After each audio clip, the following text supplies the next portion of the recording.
Why hello there and welcome to this video looking at the LEGO Advent Calendars for 2025 which have just been revealed. There is 4 calendars this year of Minecraft, Harry Potter, Star Wars and Disney. So without further ado, let's get into it. So all 4 of these calendars are being sold for the same price of £29.99. and have a range of pieces from 231 to 300 pieces, with the average amount of pieces between all 4 of them being 268 pieces. So let's start going through them. Starting with the newest themed advent calendar, we have LEGO Minecraft.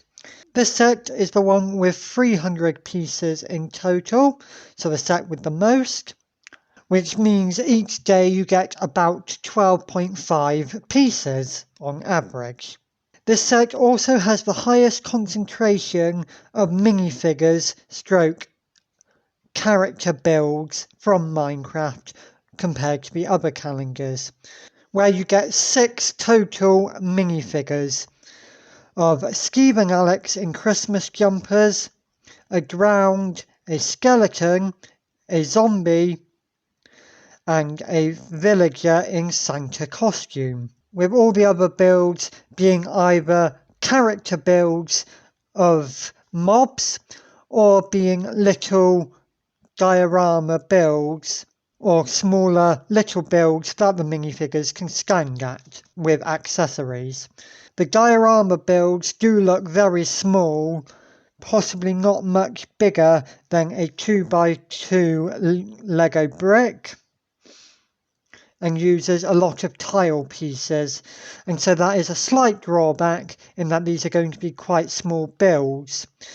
However, there is only 4 of these days are these diorama builds, with the other days being mobs that do a very good job at creating the characters from the game, or random little builds that you might see in Minecraft, which makes sense when we look at the design of the inside of the calendar, where we can see it is a little house and snowy scene, with all the accessory builds being able to use to populate the inside of the house.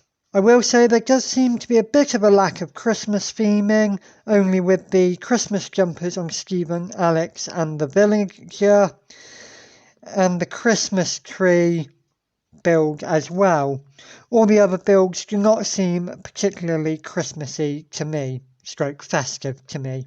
Next up we have the LEGO Disney calendar.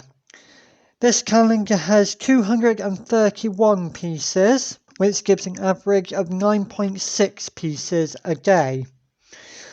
This calendar is following the tradition of the Disney stroke Friends advent calendars by using mini goals rather than mini figures, where you get 3 mini goals in total and a buildable Olaf character. And this one, rather than being themed on Disney as a whole, seems to be more concentrated on Frozen. This one does have a bit more of a Christmassy theme to it, with a much more Christmassy elements such as presents under the tree, and a generally more wintry feel, as you would expect with something based on Frozen. And on this way, it does look like there is at least one multi-day build with the sleigh and Sven pulling it, which will obviously be what you get on the last day. There are a few little builds of buildings, which I'm presuming is going to be based on buildings from certain Disney movies as well. And looking at the interior design of the box, we can actually see that this is more of a game advent calendar like we have had in previous years with Harry Potter, where we have a little board marked out with tiles leading to a house.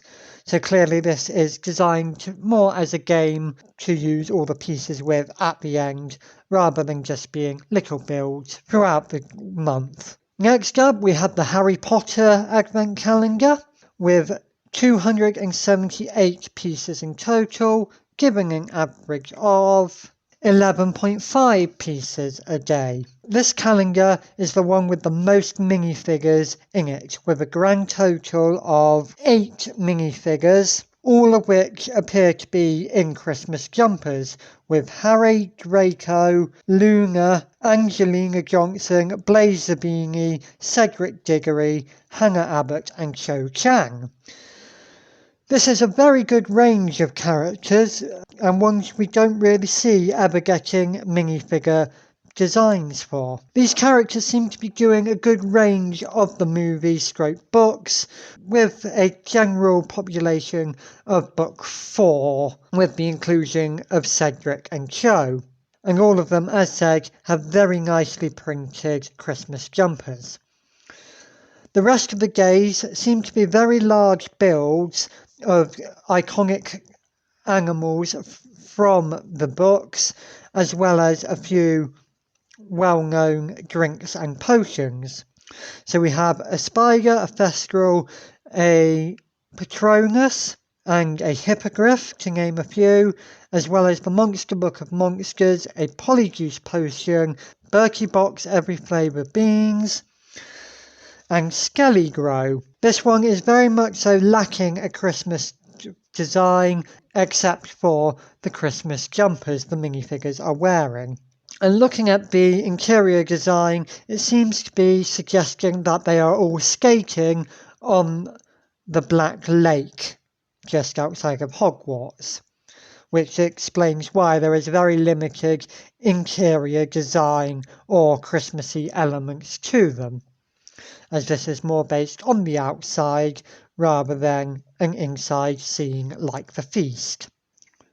And the final calendar is the LEGO Star Wars one. This one has 263 pieces, giving an average of 10.95 pieces a day, and has a total of 5 minifigures, although this is including battle droids and astromechs as minifigures rather than just pure minifigures, in which case we only have 2 of C-3PO and a Jawa.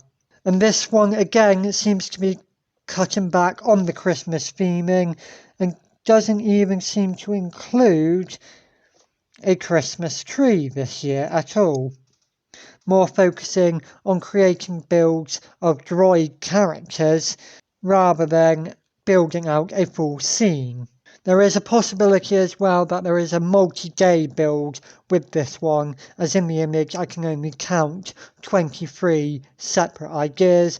However, the groupings of these might not be how they are grouped together in the calendar itself, and there may be some that are together here that are actually 2 separate days. And looking at the interior of the box, this is much more Christmassy themed than what we are getting on the inside of the gays, with a nice little scene with Christmas decorations and a tree. And there are also a couple of little character moulded designs as well that aren't quite minifigures that are present as well, such as a Bubba Frick character, BB-8 in a snowman outfit, and BD-72. So yeah, overall, these calendars are a very interesting range of different ideas and things that have gone into them. If you are interested in just getting minifigures, then probably the Minecraft or the Harry Potter calendars are the ones you want. If you want a board game, you've obviously got the Disney one. And if you want to create a collection of droids, you have the Star Wars calendar. They have obviously cut back on calendars this year, dropping down to 4 rather than the 6 that we had last year, as there is no longer a Marvel calendar at all, nor a LEGO Friends calendar. But overall, your choice is going to come down to which theme you prefer overall, rather than what's going to be in these calendars. As I said at the start, these are all the same price at £29.99 and will be coming soon on the 1st of September this year. So yeah, I have nothing more to say other than thanks so much for watching, subscribe, and I'll see you when I see you. Goodbye.